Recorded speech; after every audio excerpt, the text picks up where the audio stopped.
thought began the Book of the Damned by talking about the excluded, which he also called the damned facts.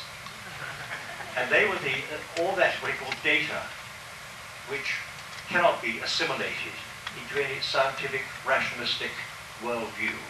And eventually, they'll have to be reckoned with, and eventually they'll come into official recognition, then they'll become the orthodoxy. The worst thing that could possibly happen to me, I've become a creationist. I'm a creationist entirely. I'm a Fortean first, and a creationist later. And of course, as Fort said, you can see the world as you like. He gave us a license to do that. And you only hold this view lightly as long as it's convenient. It's rather like fashion. He said you wear it for as long as it's appropriate, or some phrase like that. I think one of the most obvious aspects of the world we live in is that it's reflexive, that it plays back to us our own obsessions, beliefs, and the images we project upon it. Take, for example, what we call coincidences. I once years ago, kept a coincidence diary, and other people who've done the same have had the same experience, that you begin to find you're reading a word, and someone says that word, or someone on the radio says that word. You think of somebody, they call up. This is a bit like the book which appears just when you want it. Strindberg, the Swedish playwright and anti-feminist campaigner, who was plunged into despair, left his wife in Paris and became an alchemist, walking along the bookshelves by the book trays by the Seine, he picked up a book. It's one book in the world he needed by Orfila, the chemist, which explained the properties of iodine.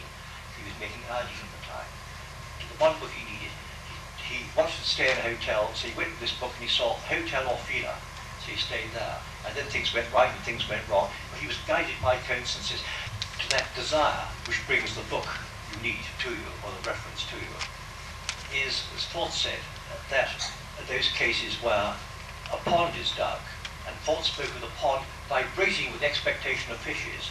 After the pond is dug, you come back a little later, he gave one example, it's full of large tench, a kind of fish. I went with Bob Rickard once to see the top fish man in the Natural History Museum in London, and he gave us a case like that. He said they were an expedition in the Sudan in the desert, and for some reason they dug a system, I imagine about as big as this platform here, and filled it with water. And sometimes when they came back to it, they found it was full of fish of a species previously unknown.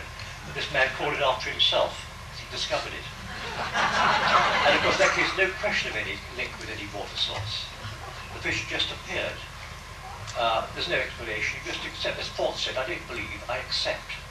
And I found that that's the most useful attitude, actually, to accept. Well, what do we accept? Perhaps we accept what we want to get. And what do we want to get? We want to get paradise, don't we, on earth? We want to see this world as our paradise. And indeed, mystics tell us, India I met the other day, so that's perfectly feasible. Once you start looking at the world as a paradise, not trying to make it such, not being officious and trying to improve things, although of course one does that, but realizing this earth is a paradise already. And Socrates said that, perhaps there's a pattern in the heavens, we can find it and establish it in ourselves. Modern theories of cosmology are very inadequate, mainly because they don't consider human experience. Cosmology today is confined to astronomy and physics, but that's not the whole of human experience. A friend of mine, Merrily Harper, the cartoonist, did a very good illustration, just a small cartoon, of modern cosmology. It was a picture of a father reading to his little boy in bed, and the book's called How the World Began, and the book says, in the beginning there was nothing, absolutely nothing, apart from a suspicious-looking package.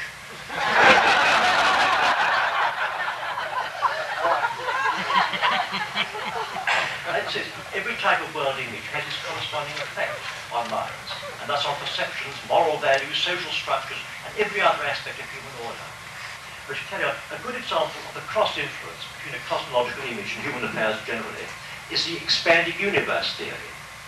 It states the universe, as Merrily described it, began suddenly, explosively, with a Big Bang, whose debris is still receding outwards into space.